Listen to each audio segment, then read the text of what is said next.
La bande-annonce communication. Journal gratuit de petites annonces diffusé à 45 000 exemplaires partout dans la région. La bande-annonce, c'est aussi votre partenaire de communication pour ne plus passer inaperçu. Création et impression de vos cartes de visite, affiches, banderoles, flyers. 2 agences à votre écoute sur Ganges et Quissac et par mail à contact@labandeannonce.fr. La bande-annonce communication, agitateur de pub.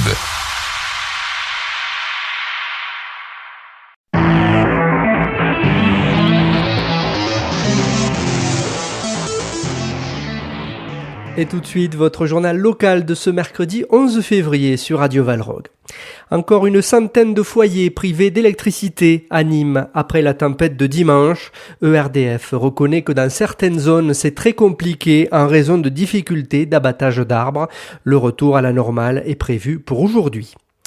Un mois exceptionnellement chaud dans le département en janvier et un record de 21,5 degrés le 10 janvier à Nîmes, avec un excédent d'insolation total de 15 heures.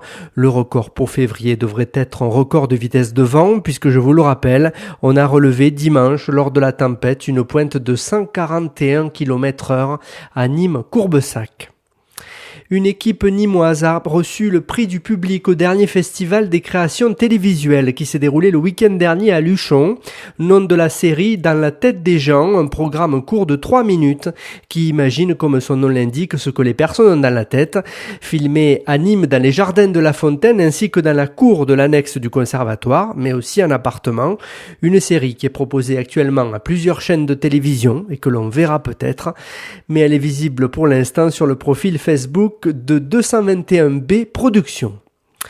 Une rencontre jeudi dernier à Saint-Laurent-le-Minier entre élus et villageois avec notamment la présence du député William Dumas et du conseiller général du canton de Sumène, William Toulouse.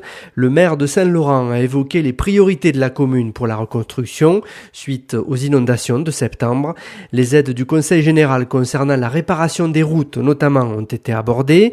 Les travaux entre la route de Ganges et de Saint-Laurent-le-Minier doivent commencer ce mois-ci. Ils devraient durer 2 mois. Sauf imprévu, la circulation sera maintenue sans déviation durant le chantier. Concernant les routes vers Saint-Bresson et Montardier, les travaux sont programmés pour le second semestre. La première commission locale de l'énergie du syndicat mixte d'électricité du Gard pour le secteur Cos-Égual-Cévennes s'est tenue le 27 janvier dernier. 50 communes du secteur ont confié la maîtrise d'ouvrage de leur réseau électrique au syndicat, y compris la commune du Vigan. Un total de 2 600 000 € de travaux sont actuellement en cours. Dans les débats, la question de la pose de la fibre optique et sa possible intégration en tant que nouvelle compétence du syndicat, ainsi que le lancement d'une étude sur la mise en place de bornes de recharge de véhicules électriques dans le département. Enfin, un rendez-vous assez inédit sur Valrog le 21 février prochain, une lecture-conférence autour de Jeannette Tessier-Ducrot et de son livre Divided Loyalties. Cette Écossaise munie de faux papiers a vécu seule avec ses enfants à Valrog pendant la Seconde Guerre mondiale. Un récit sincère et poignant traduit pour la première fois en français. Rendez-vous le samedi 21 février à 20h30 au foyer rural de Valrog. La météo.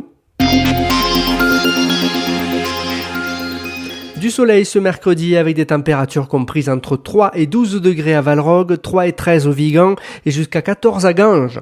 Demain, un ciel davantage voilé mais avec des éclaircies. Les minimales devraient grimper d'1 à 2 degrés. La pluie est annoncée dès vendredi et jusqu'à dimanche. Fin de cette édition, bon mercredi à tous.